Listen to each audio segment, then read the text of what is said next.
pues los tiempos están cambiando, México está cambiando, hay gente que no lo asimila, hay gente que no entiende, que no asumen que López Obrador ya se va a ir, se va a retirar, y pues aquí en esta mesa se habla de eso, de cómo no pueden superar a López Obrador, ya se va, le va a dejar la presidencia y todo el poder a Claudia Sheinbaum como el demócrata que es. Corre video. De que López Obrador va a ser como que el Plutarco Elías Calles de Claudia Sheinbaum. Yo no estoy de acuerdo. Pero en fin, hay gente como que no acepta que este país está cambiando. No necesariamente hacia donde uno quiere. Pero la vida, lo que yo aprendí es que hay veces que tienes que aceptar que las cosas son inevitables. Y por más que repeles y te quejes, es que Claudia Sheinbaum va a seguir siendo la esclava de López Obrador, todo porque quieres sacar tus traumas, tus corajes, por alguna razón. Yo no creo que es una mujer de carácter, de experiencia, y se va a imponer, como ya lo estamos viendo. Y ahorita voy a dar algunos casos. A ver, el último maximato que ocurrió fue obviamente cuando deja la presidencia Plutarco Elías Calles. Él iba a dejar la presidencia en 1928 a Álvaro Obregón, que se había reelecto en contra de todo lo que fue la razón de la Revolución Mexicana.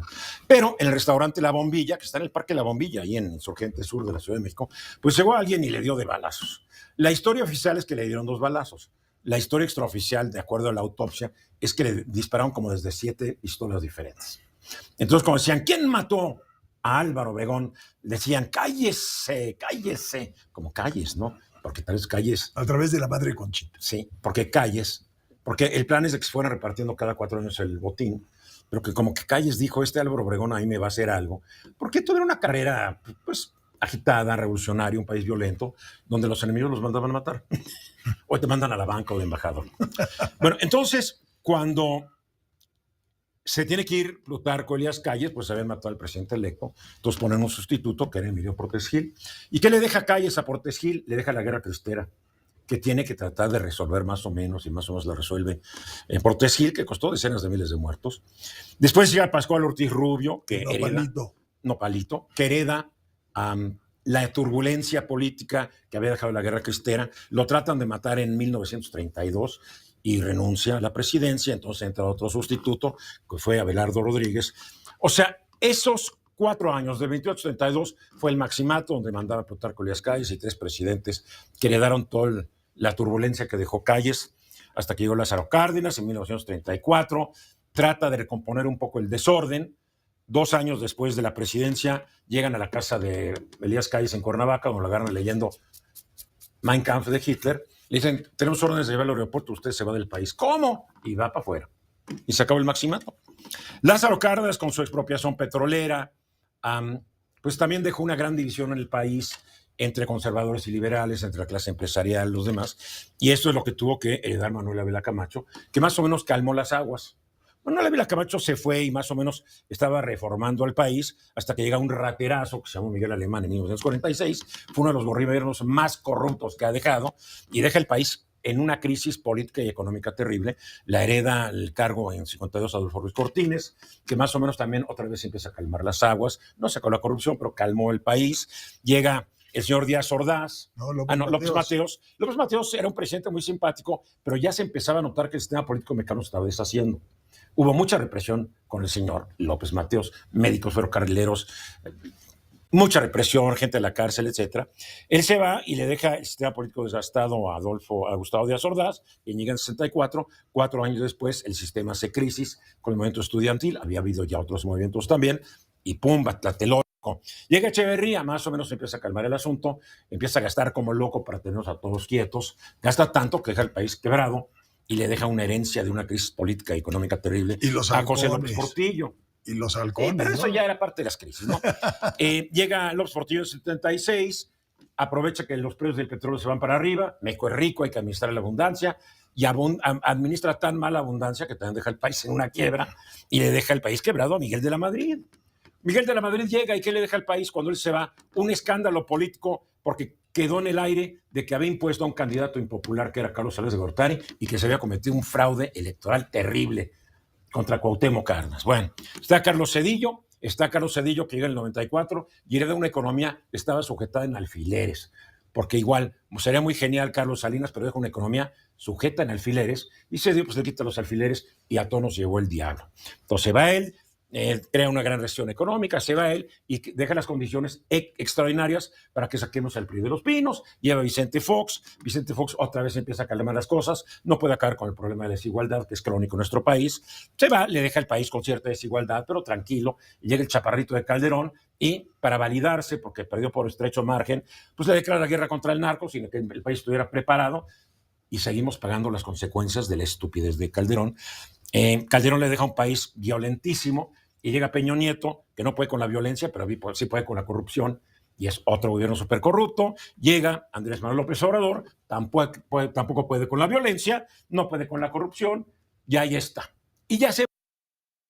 Bueno, esto último, obviamente, en esto último no estoy de acuerdo con él. Se hizo un esfuerzo. Lo que tiene que decir aquí, dio un gran, una gran entrega de lo que es el país en pocos minutos.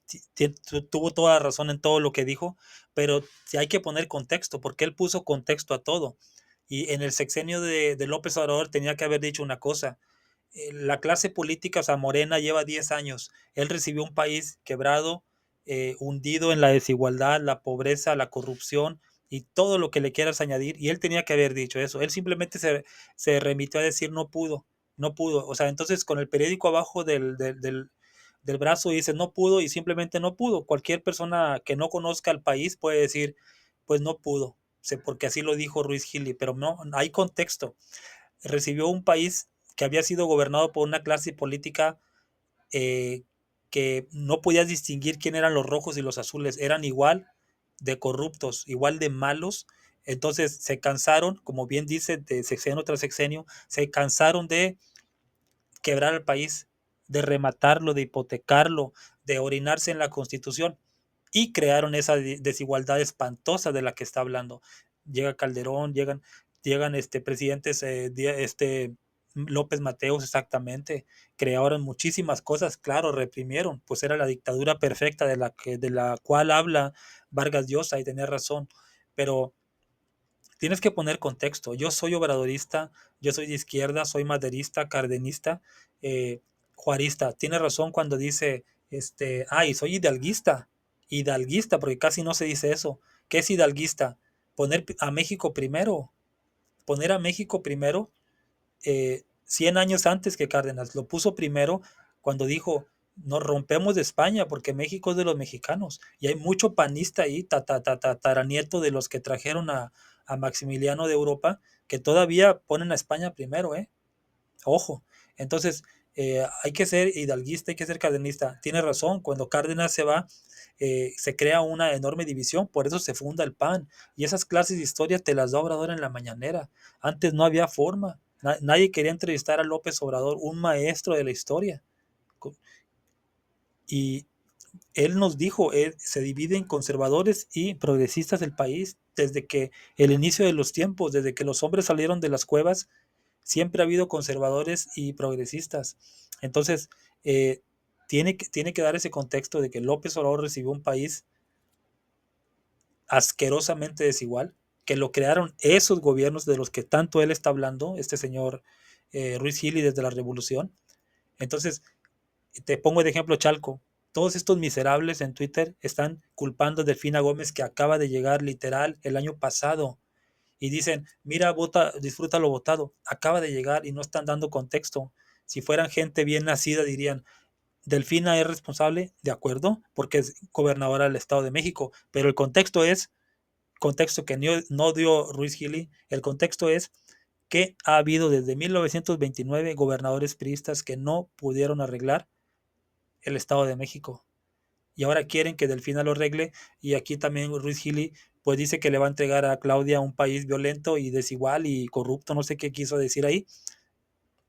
Pero vamos a arreglar, para mí, yo estoy en desacuerdo con él, para mí vamos a recibir un mejor país que en los tiempos que gobernaban los neoliberales. Esa fue mi opinión. Dime qué opinas tú. Hasta luego.